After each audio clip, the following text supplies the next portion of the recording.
If your dog is constantly stealing food, socks, or anything that could get their paws on, you are not alone, I promise you. I'm Pamela Brown with Down for Paws Dog Training, and today I'm going to give you 3 proven tips to stop the stealing for good. And here's the kicker: if you've been chasing your dog every time they grab something, you might be making it worse, but you don't have to worry because I got it covered. So if you're ready to outsmart your little thief, hit that like button and let's dive in. And before I dive in, tell me in the comments, what's the number one thing your dog loves to steal?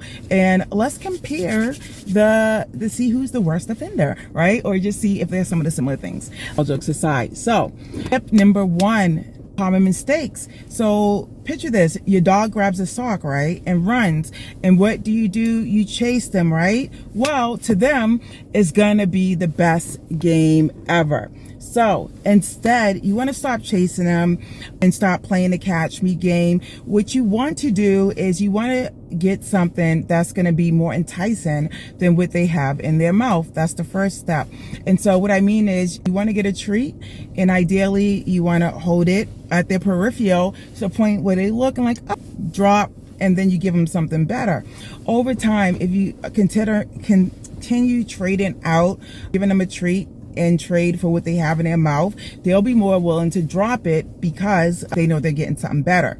And so don't chase them. Instead, you look and you're like, I'll be right back. You go get the treat and you swap it out. But one even better, if you know how I like to do training, I like to train so that it fits seamlessly into your schedule, and I always love some DIY stuff. So with that being said, if you want to outsmart your dog, when you do give them a treat, and say you have a sock, don't do this with anything that they're going to swallow quickly, but say you have a sock or something like that, right?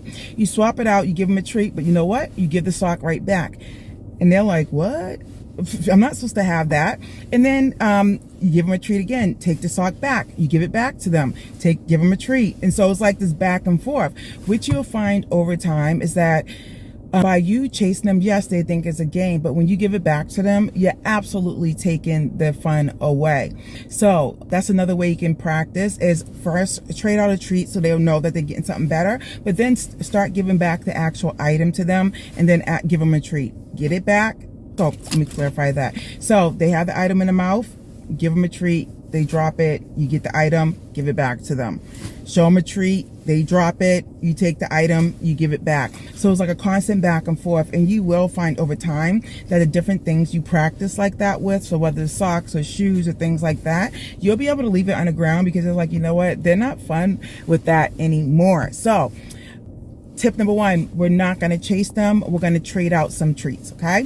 And little tip here, say you have a treat by their side like this, and they're like, I'm not dropping anything. All that means is that what you have in your hand is not enticing enough for them to drop the treat, and so you want to try something more enticing, or what you think might be more enticing. So usually that can be like chicken breast if they're cut up. I love me some Purdue chicken strips, or it can be a freeze-dried liver. That's always good too, because that's very stinky and smelly, and usually the chicken, that's not something they get every day, so they'll definitely be like, okay, what's that? I'll drop it. But when you use treats that they have over and over every day, they're like, I know what that is. So try using something different, okay?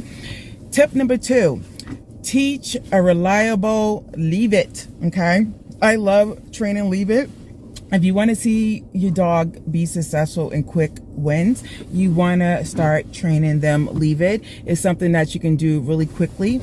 Dogs are opportunists. They're going to take what they can, and teaching a solid leave it cue stops them before they grab something. So how do you teach leave it quickly? You put a treat in your hand, right? Your dog's gonna do all this with their mouth, whatever it may be. You're not gonna open your hand, you're not gonna say leave it because they don't know what it means yet. And once they move away like that, you open your hand and they get it, okay? Next time, let them muzzle your hand again. They muzzle. When they stop, you open your hand, they get it. What you're teaching your dog is that doing all this, that doesn't work. But when they stop, that's technically them leaving it alone, and open your hand, they get the treat. Which you'll see over time as you start to practice this right here may go on for like 30 seconds, but over time, as they learn that just stopping that the muzzling or nudging at your hand will get them what they want sooner. And you'll see it to the point where you show them the treat and they're going to be like this. This is the dog's nose. This is a dog. They're gonna be like, I'm not going for it because you're just gonna, you're not gonna give it to me until you stop. So I'm gonna stop right here. And that is a great point, which you want to start adding the word leave it, because now dogs learn by hand gestures more so than the word. So that's when you want to start adding on the word leave it, right? So now you're like, great, you're not really going for it anymore, snap. So what you're gonna do now is when they go for it, you're gonna say the word. So they're muzzle, leave it. You'll see that.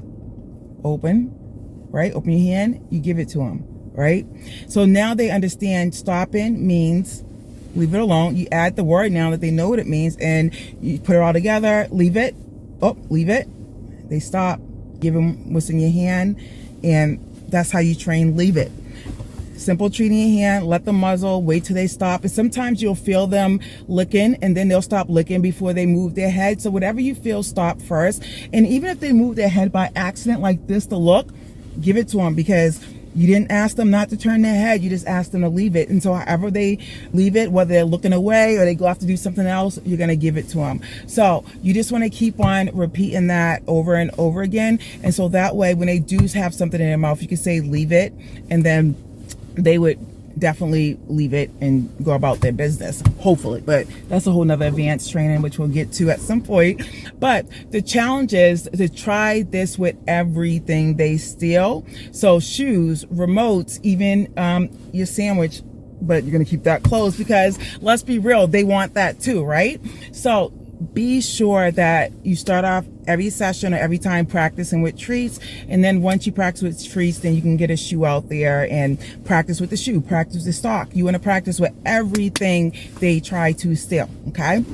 And if you tried teaching leave it before, what worked for you? You can pop that in the comments if there's something, a way that works better for you, because there's different formats in which you can teach leave it. But definitely, if your dog already knows leave it and it's working for you, however you're teaching it, utilize it. It's going to work.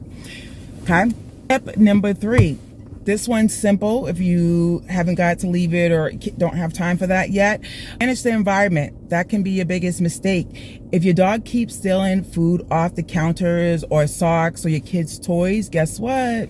They're learning that stealing works, and they're learning that because things are either left there, not saying you're leaving it there on purpose, but we get busy and things are left. So in order to fix that, you want to set them up for success by managing their environment. And so let me talk to you a little bit about what that means. So using baby gates to block off access. So if you have a mud room with shoes in it and things like that, and your dog's stealing shoes, block that off. Keep stolen stuff out of reach. And so a lot of times if you have things on a kitchen counter, of course, avoid leaving food, but push it to the back of the counter, especially if you have a dog that can't reach back there, or keep it up as high as possible. Another thing you can do is use a snuffle mat to redirect the energy into something else positive, because you're probably sitting here saying, well, I can ask my dog to leave it, but they're going to go right back. We want to teach them what they should be doing once you ask them to leave it. So whether that's a snuffle mat, going outside, you're going to take them for a walk, you want to start incorporating things to do when you have them leave the item. So, and another hack that you want to know, bored dogs will steal more. They get into trouble. So trying a puzzle feeder, a stuffed Kong to keep them entertained is gonna be ideal, so they're not like searching around looking for things. And what I notice is a lot of folks are working from home, and if you're busy at work, your dog's probably bored. They may sleep for most of the day, maybe get up in the evening, but they definitely will have that time where they want to get into stuff. So you just want to make sure that you set them up for success and that you are prepared. And if you have a favorite toy that your dog loves that you use for boredom busters, type yes in the comments, or type it in the comments, because I'm always open to learning from you as well, and us learning from each other. So those are the 3 major strategies and tips that you can use to get your dog not to steal things. Just remember, training or any type of change with your dog is going to take some time. One thing you could do that's going to be effective today is manage the environment, and then you can start those short trainings of leave it and such like that. But just remember, it is okay. This is normal. Dogs are gonna do what they can think they can do. But other than that, I will see you next week with another great topic. Bye.